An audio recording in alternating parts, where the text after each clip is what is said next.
Halo, kembali lagi bersama saya Fauzi di channel Fauzi PS.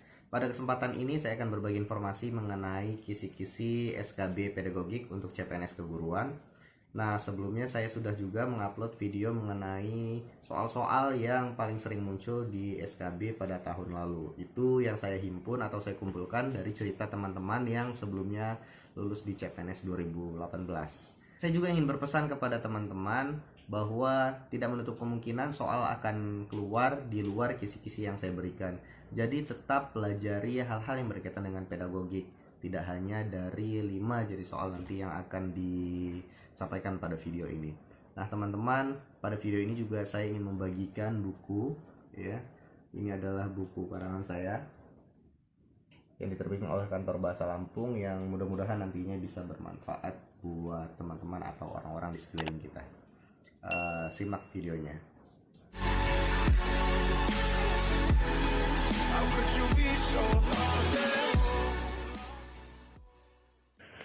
Nah, ini teman-teman kisi-kisi SKB keguruan untuk bidang pedagogik ya.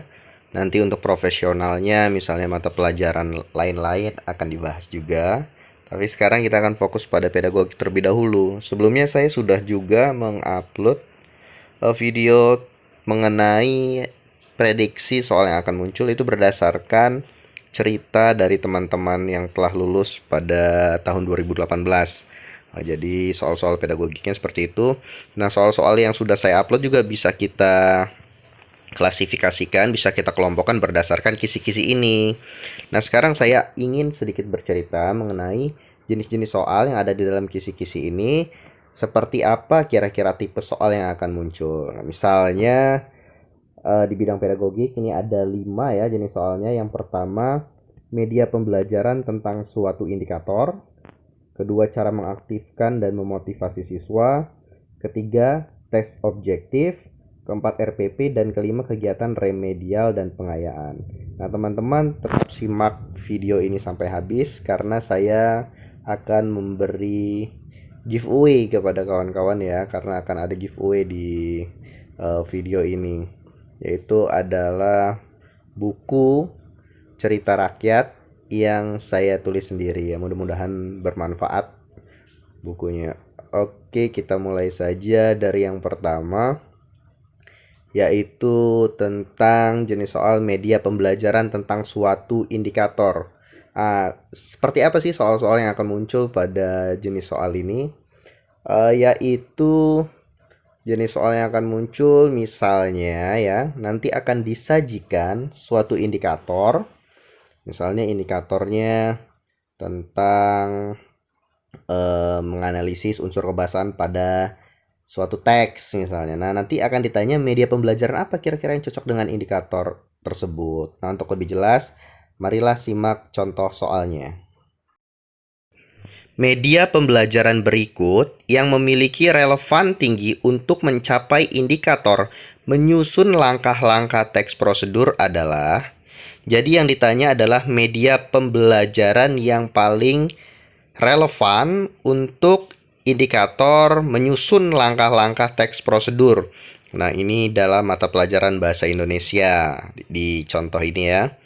Jadi kira-kira apa yang paling tepat untuk menyusun langkah-langkah teks prosedur?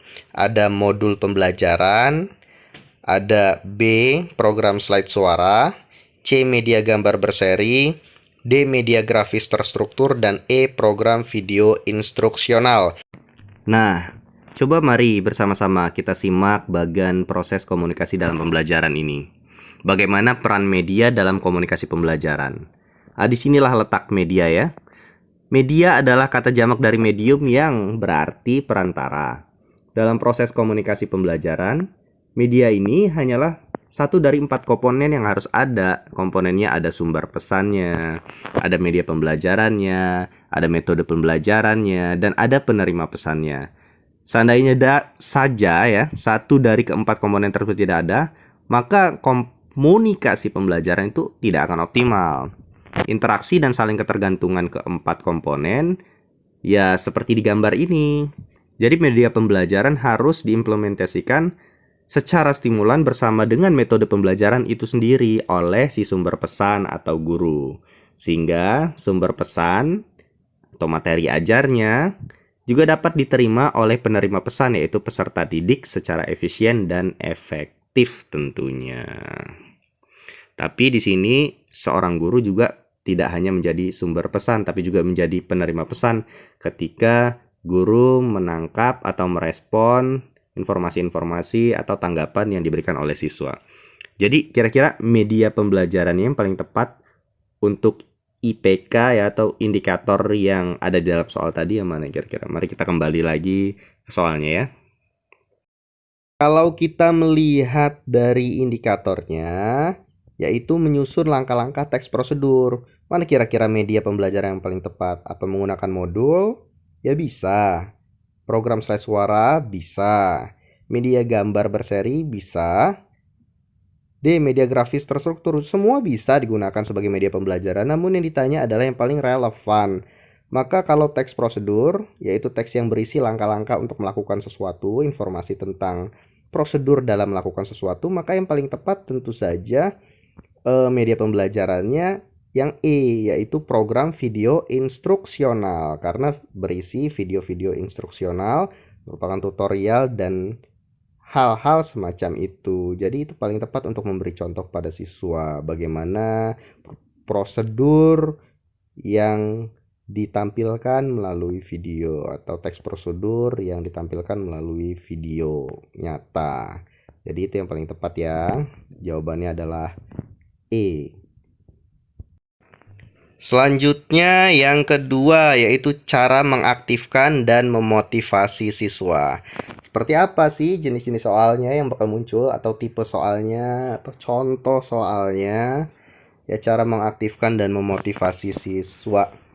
Jadi misalnya diberi suatu kasus, ada siswa yang tidak aktif dalam pembelajaran, lalu akan ditanya bagaimana cara yang paling tepat untuk mengaktifkan siswa, menguasai kelas, memotivasi siswa, dan lain sebagainya. Nah, untuk lebih jelasnya, ini adalah salah satu contoh soalnya.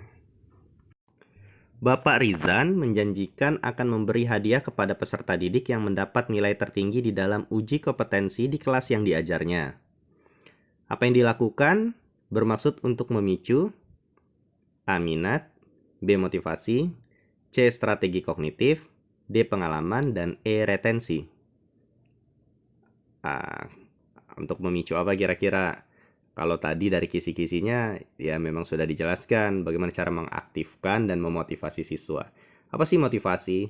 Motivasi itu adalah dorongan mental yang dapat menggerakkan dan mengarahkan perilaku manusia, termasuk di dalamnya perilaku belajar ya. Jadi bagaimana cara kita mendorong? Salah satunya dengan memberikan reward, memberikan hadiah. Menjanjikan untuk memberikan hadiah itu bukan suatu masalah, tapi akan malah memberi dorongan kepada siswa, dorongan mental sehingga dia mau lebih belajar lebih keras ya, belajar lebih giat. Sama seperti peraturan disiplin. Disiplin di sekolah itu juga semacam atau suatu dorongan mental juga agar siswa berperilaku disiplin. Ada punishment, misalnya ada hukuman. Karena mereka takut, mereka terdorong untuk melakukan perilaku disiplin. Nah, itu adalah salah satu bentuk motivasi. Nah, kalau minat kita sudah tahu ya, strategi kognitif di dalam pembelajaran mengenai pemikiran siswa. Bukan jawabannya ya. D. Pengalaman, juga tentu saja bukan pengalaman. Dan retensi. Nah, apa nih retensi nih? Ya, kalau retensi itu adalah kemampuan untuk mengingat materi, seperti konsep-konsep atau teori-teori yang sebelumnya sudah pernah dipelajari. Ya, seperti ingatan, retensi itu sangat menentukan hasil yang diperoleh oleh siswa dalam proses belajarnya. Jadi, kalau misalnya seorang guru itu mencoba memberikan pertanyaan-pertanyaan untuk memancing ingatan-ingatan siswa terhadap materi-materi yang sebelumnya, nah itu berarti adalah untuk memicu retensi. Jadi kalau ada soal yang seperti itu, contoh kasusnya itu jawabannya retensi ya. Nah, teman-teman, yang ketiga itu jenis soalnya tes objektif. Nah, tes objektif ini adalah tes pilihan ganda contohnya, atau bentuk soal benar salah, bentuk soal menjodohkan, itu contoh-contoh soal objektif ya, tes objektif ya. Udah tahu kalau itu ya. Kalau tes objektif kan ada juga teman itu ada tes uraian. Tapi di sini kalau di kisi-kisi yang kita dapat ya, itu adanya soalnya nanti tes objektif. Tapi nggak masalah, tetap aja belajar untuk tes uraian juga, tapi lebih fokus aja ke tes objektifnya. Apa sih yang bakal muncul di pertanyaan-pertanyaan mengenai tes objektif ini? Ya bisa jadi bagaimana kriteria penulisan soal tes objektif yang baik ya. Terus kira-kira bagaimana kelemahan tes objektif dan juga apa kelebihan-kelebihan dari tes objektif. Bisa juga nanti disandingkan dengan apa kelebihan tes objektif dibanding dengan tes uraian. Nah, untuk lebih jelasnya kita lihat ya salah satu contoh soalnya untuk jenis soal tes objektif ini. Dalam situasi dan kondisi tertentu, penggunaan tes bentuk objektif untuk mengukur hasil belajar ternyata lebih menguntungkan daripada tes bentuk uraian. Salah satu kelebihan tes objektif dibanding dengan tes uraian adalah, salah satu dari kelima jawaban ini, pilihan jawaban ini adalah kelebihan dari tes bentuk objektif. Bisa pilihan ganda, bisa benar salah, ataupun menjodohkan. Nah, kira-kira apa? Ini akan saya sampaikan beberapa kelebihan dari tes bentuk objektif. Yang pertama, lingkup materi yang diujikan luas, sehingga dapat mewakili materi yang sudah diajarkan. Dia sifatnya representatif. Yang kedua, tingkat validitas isi relatif tinggi. Yang ketiga, proses koreksi dan penyokoran lebih mudah dan tentu saja objektif. Yang keempat, tidak memungkinkan peserta untuk mengemukakan hal-hal yang tidak berkaitan dengan pertanyaan, karena langsung menjawab sesuai dengan pilihan jawaban yang diberikan. Yang kelima, informasi hasil tes dapat lebih cepat tentunya. Apalagi kalau menggunakan lembar jawaban komputer atau dengan menggunakan sistem komputer assessment test. Berikutnya, tingkat reliabilitas tinggi. Dan yang terakhir, memungkinkan penyelenggaraan tes bersama pada wilayah yang luas. Misalnya ujian nasional dan lain sebagainya. Nah, kira-kira apa jawabannya? Ya, jawabannya adalah B. Lingkup materi yang diujikan lebih luas.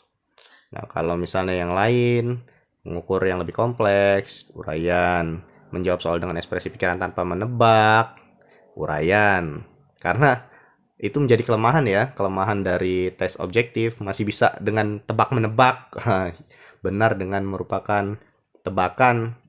Nah, itu kelemahan dari tes objektif. Kemudian, mengembangkan daya nalar peserta tes. Nah, sebetulnya ini memang merupakan kelemahan dari tes objektif, tapi kalau tes objektif ini bisa dikemas sedemikian rupa dengan menggunakan soal-soal yang high order thinking skill dengan soal HOTS, maka sebenarnya dapat mengembangkan daya nalar. Tapi memang kalau tes uraian lebih mengembangkan lagi, karena di situ peserta didik atau peserta tes lebih bisa mengutarakan isi kepalanya secara bebas karena dia bentuknya uraian. Yang proses koreksi hanya dapat dilakukan si pembuat soal. Siapapun bisa melakukan proses koreksi pada tes objektif ya. Siapapun bisa, asalkan ada kunci jawabannya. Nah, teman-teman, kisi-kisi berikutnya yaitu mengenai RPP atau Rencana Pelaksanaan Pembelajaran. Nah, kira-kira tipe soalnya seperti apa yang akan muncul? Biasanya pada umumnya soal-soalnya berkaitan dengan pertanyaan mengenai komponen dari rencana pelaksanaan pembelajaran yang sesuai dengan peraturan Menteri Pendidikan dan Kebudayaan. Kalau dulu teman-teman itu yang digunakan kan Permendikbud nomor 22 tahun 2016. Di situ ada 13 komponen rencana pelaksanaan pembelajaran. Tapi harus berjaga-jaga juga karena bisa jadi soalnya sudah update. Ya, soal sudah yang terbaru yang menyesuaikan dengan surat edaran Mendikbud nomor 14 tahun 2019 tentang penyederhanaan RPP. Penyederhanaan RPP ya. Jadi RPP kan disederhanakan. RPP sekarang boleh loh bentuknya hanya satu lembar gitu kan. Jadi apa sih yang berbeda? Apa yang berbeda dengan yang dulu?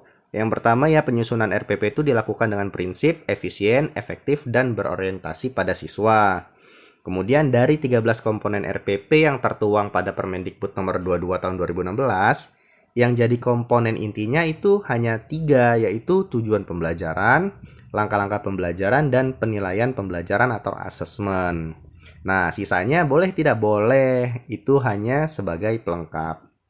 Yang ketiga, sekolah atau kelompok guru mata pelajaran di dalam sekolah, atau juga kelompok kerja musyawarah guru mata pelajaran dan individu guru secara bebas dapat memilih, membuat, menggunakan, dan mengembangkan format RPP secara mandiri untuk sebesar-besarnya keberhasilan belajar siswa. Jadi kita merdeka belajar.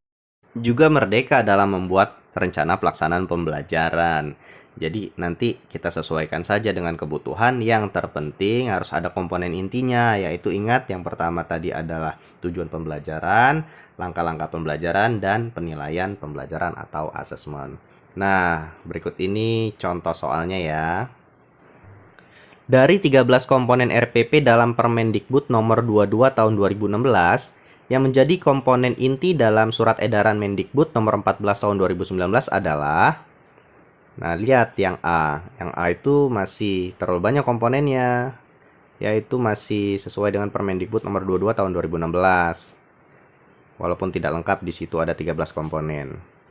Nah, kita cari saja sesuai dengan yang tadi telah saya sampaikan, bahwa komponen intinya hanya ada 3, yaitu tujuan pembelajaran, langkah-langkah, dan penilaian hasil belajar. Sisanya hanya sebagai pelengkap. Boleh digunakan, sangat boleh, tapi hanya sebagai pelengkap. Ini maksud Menteri Pendidikan dan Kebudayaan, ini untuk memudahkan guru di dalam administrasi pembelajaran. Jadi jawabannya adalah D. Tapi teman-teman perlu diingat ya, ini kalau soalnya nanti yang sesuai dengan Surat Edaran Mendikbud nomor 14 tahun 2019. Tapi kalau pertanyaannya masih yang lama, sesuai dengan Permendikbud nomor 22 tahun 2016, maka 13 komponen RPP yang harus masuk. Jadi identitas mata pelajaran sampai dengan penilaian hasil belajar. Nah, nanti untuk lebih jelasnya teman-teman bisa buka deh Permendikbud nomor 22 tahun 2016 tentang komponen yang harus ada di dalam RPP. Nah, teman-teman, kisi-kisi yang terakhir yaitu kegiatan remedial dan pengayaan. Nah, teman-teman pasti sudah tahu kan kegiatan remedial dan pengayaan itu apa? Kalau kegiatan remedial yang digunakan untuk memperbaiki peserta didik yang belum tuntas, sedangkan pengayaan untuk memberikan kesempatan peserta didik untuk dapat mengembangkan prestasinya karena dia mencapai batas kelulusan di dalam suatu materi pembelajaran. Nah, bagaimana sih bentuk soalnya, contoh-contoh soalnya? Nah, biasanya akan diberikan data-data mengenai hasil tes, lalu ditanya kira-kira perlakuan apa yang tepat untuk hasil tes tersebut. Remedialkah atau pengayaankah, dan bagaimana bentuk remedialnya yang tepat atau bagaimana bentuk pengayaan yang tepat. Nah, teman-teman, berkaitan dengan yang saya sampaikan sebelumnya tentang giveaway, di sini saya akan membagikan buku cerita rakyat Lampung yang saya karang sendiri. Nah, ini diterbitkan oleh Kantor Bahasa Lampung, tidak diperjualbelikan, namun buku yang saya dapatkan dari Kantor Bahasa Lampung yang diterbitkan pada tahun 2018 ini, yang merupakan hasil dari sayembara penulisan cerita rakyat Lampung, ingin saya coba bagikan kepada teman-teman melalui video kali ini. Nah, ini bukunya. Ya, buku ini merupakan buku cerita rakyat Lampung, dan saya sangat berharap ini dapat bermanfaat bagi kawan-kawan ataupun orang-orang di sekeliling kawan-kawan semua. Bagaimana cara mendapatkannya? Cara mendapatkannya adalah dengan yang pertama dapat like video ini, subscribe channel ini, tekan tombol loncengnya, lalu membagikan video ini kepada sahabat-sahabat yang lain melalui media sosial teman-teman. Setelah itu, teman-teman diminta untuk menjawab pertanyaan mengenai kegiatan remedial dan pengayaan.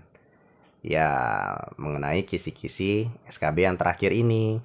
Saya akan berikan soalnya, lalu teman-teman dapat menjawabnya melalui kolom komentar, ya, dengan menyertakan pilihan jawaban.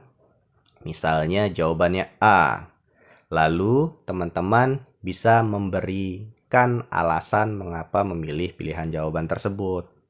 Nah, pilihan jawaban yang paling tepat dan disertai dengan alasan yang paling tepat juga dan paling jelas akan saya pilih sebagai pemenang dalam giveaway ini. Sehingga nantinya saya akan mengirimkan buku cerita rakyat ini kepada teman-teman. Oh iya, untuk pengumuman giveaway ini akan dilakukan setelah seleksi kompetensi bidang selesai dilaksanakan ya. Jadi tetap terus bisa pantengi channel ini sambil mengambil informasi-informasi yang kira-kira dapat bermanfaat bagi teman-teman semua. Nah, ini dia soalnya. Berdasarkan data hasil evaluasi pembelajaran, diperoleh hasil sebagai berikut.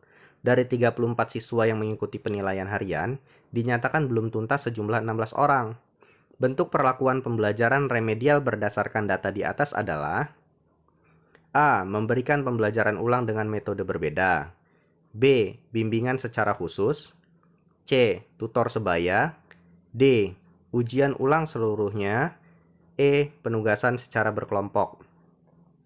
Nah, teman-teman dapat mengisi jawaban ini di kolom komentar, tapi jangan lupa untuk like dulu video ini, lalu subscribe channel ini, dan membagikan video ini melalui media sosial teman-teman. Berikutnya, silakan pilih jawaban dan diisi di kolom komentar, lalu disertai dengan alasan yang paling tepat. Perlu saya sampaikan sekali lagi bahwa bagi jawaban yang paling tepat dengan alasan jawaban terbaik, kelak akan mendapatkan buku cerita rakyat Lampung yang saya karang sendiri, yang mudah-mudahan dapat bermanfaat bagi kita dan orang-orang yang ada di sekeliling kita. Nah, terakhir teman-teman, tentunya saya turut dan terus mendoakan agar penonton saluran ini dapat menjadi calon pegawai negeri sipil di tahun 2020 ini. Amin, amin ya robbal alamin. Mudah-mudahan apa yang telah diupayakan, diusahakan, dan selalu kita doakan akan diijabah oleh Tuhan Yang Maha Kuasa. Sekali lagi, selamat berjuang.